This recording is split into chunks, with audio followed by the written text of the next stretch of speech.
यह डिक्टेशन आपको achievers classes की तरफ से दी जा रही है।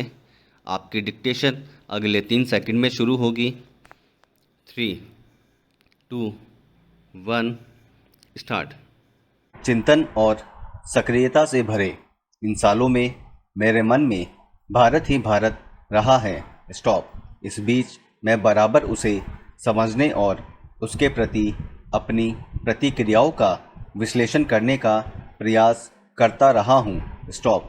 मैं अपने बचपन की ओर लौटा और यह याद करने की कोशिश की कि मैं तब कैसा महसूस करता था।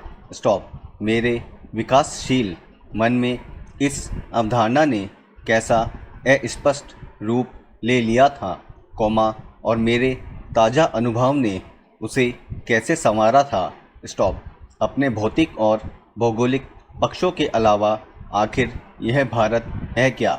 अतीत में यह किस विशेषता का प्रतिनिधित्व करता था? उस समय उसे शक्ति देने वाला तत्व क्या था? उसने अपनी उस प्राचीन शक्ति को कैसे खो दिया? क्या उसने इस शक्ति को पूरी तरह खो दिया है? विशाल जनसंख्या का बसेरा होने के अलावा क्या आज उसके पास कुछ बचा है जिसे जानदार कहा जा सके?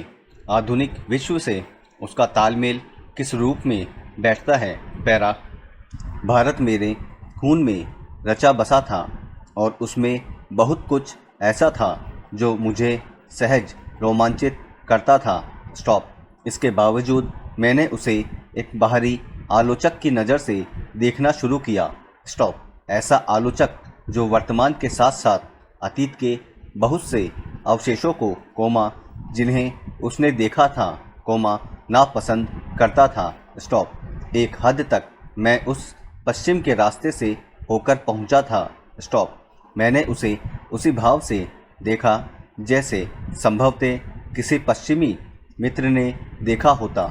स्टॉप। मैं उसके दृष्टिकोण और रूप रंग को बदलकर उसे आधुनिकता का जामा पहनाने के लिए उत्सुक भी था और चिंतित भी। स्टॉप। किंतु मेरे भीतर शंकाएं सिर उठा रही थी। स्टॉप। क्या मैंने भारत को जान लिया था?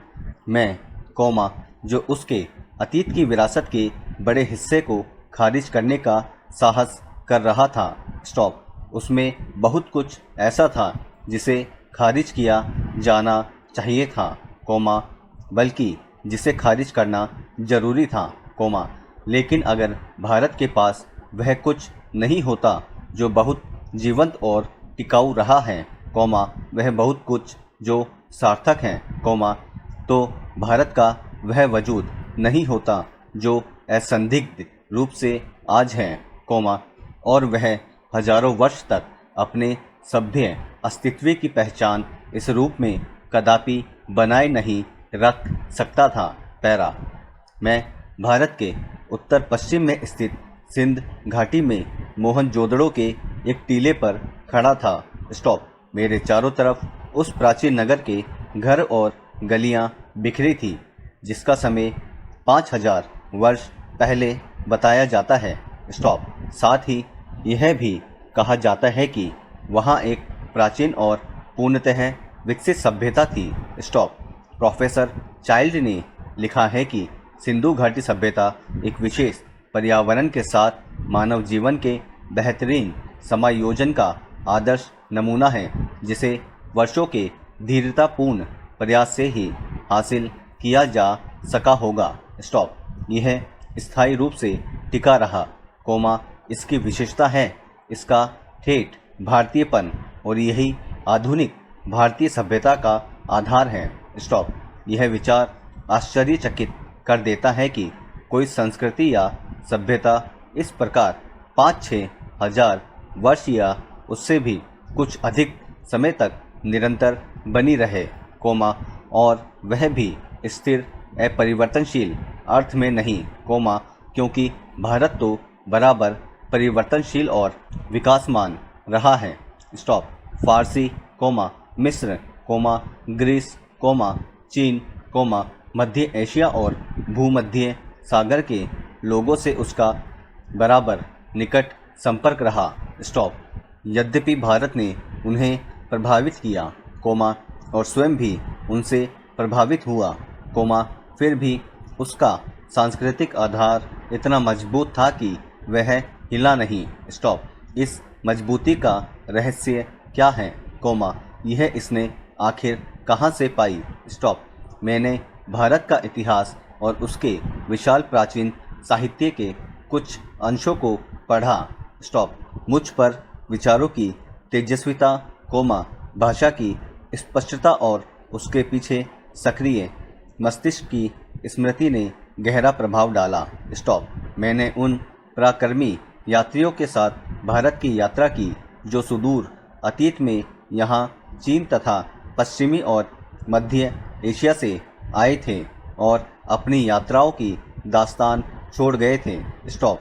मैं पूर्वी एशिया और बहुत सी जगहों में भारत की उपलब्धियों के बारे में सोचने लगा। स्टॉप।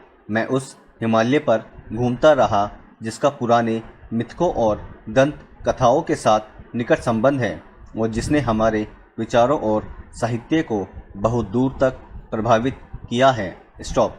पहाड़ों के प्रति मेरे प्रेम ने और कश्मीर के साथ मेरे खून के रिश्ते ने मुझे उनकी ओर विशेष रूप से आकर्षित किया। स्टॉप। मैंने उनमें केवल वर्तमान की सजीवता, कोमा, सौंदर्य और तेजस्विता को ही नहीं देखा, कोमा, बल्कि अतीत की स्मृति में बसे उनके मनमोहक रूप का साक्षात्कार भी किया। स्टॉप। इस महान पर्वत से निकलकर भारत के मैदानों में बहने वाली भारत की विशाल नदियों ने मुझे आकर्षित किया और इतिहास के अनगिनत पहलुओं की याद ताज़ा की। स्टॉप। इंडस या सिंधु, कोमा, जिसके आधार पर हमारे इस देश का नाम पड़ा इंडिया और हिंदुस्तान, और जिसे पार करके हजारों वर्षों से यहाँ जातियाँ और कबीले और काफिले और फौजें आती रही हैं। पैरा। मैं अपने शहर इलाहाबाद में या फिर हरिद्वार में महान स्नान पर्व कुंभ के मेले में जाता हूँ और देखता हूँ कि वहाँ अब भी सैकड़ों और हजारों की तादाद में लोग आते हैं, कोमा, वैसे ही जैसे हजारों वर्ष से उनके पुरखे गंगा स्नान करने के लिए भारत के सभी कोनों से आते रहे हैं। स्टॉप। मुझे 1300 साल पहले चीनी यात्रियों और कुछ दूसरे लोगों द्वारा लिखे इन पर्वों के वर्णनों की याद आ जाती है, कोमा, जो कि उस समय भी ये मेले पुराने पड़ चुके थे और अनजाने प्राचीन काल में गुम हो गए थे। स्टॉप। मुझे हैरत होती थी, कोमा, कि वह कौन सी प्रबल आस्था थी जो हमारे लोगों को अनगिनत पीढ़ियों से भारत की इस प्रसिद्ध नदी की ओर खींचती रही है। पैरा। मेरे अध्ययन की पृष्ठभूमि के साथ इन यात्राओं और दौरों ने मिलकर मुझे अतीत में देखने की एक अंतर्दृष्टि दी। स्टॉप। मेरे पूर्वजों की भूमि में ऐसे जीते जागते लोग आबाद हो गए जो हंसते रोते थे, कोमा, प्यार करते थे और पीड़ा भोगते थे। स्टॉप। इन्हीं में ऐसे लोग भी थे जिन्हें जिंदगी की जानकारी और समझ थी। स्टॉप। इन्हीं लोगों ने अपने विवेक के सहारे ऐसा ढांचा तैयार किया जिसने भारत को सांस्कृतिक स्थिरता दी, ऐसी स्थिरता जो हजारों वर्ष बनी रही। स्टॉप। जब भी किसी जगह जाता था, कोमा, उस विशेष स्थान से संबंधित चित्र तत्काल मेरे सामने आ खड़ा होता था। स्टॉप। दोस्तों, अगर आपको इस डिक्टेशन की कंप्लीट आउटलाइन प्राप्त करनी हो तो आज ही हमारे टेलीग्राम ग्रुप से उसे प्राप्त कर सकते हैं, जिसका लिंक डिस्क्रिप्शन में दिया गया है। और आगे भी अगर आप इसी तरह की डिक्टेशन और आउटलाइन प्राप्त करना चाहते हैं तो बेल आइकन पे क्लिक करना ना भूलें और सब्सक्राइब करें। Thank you.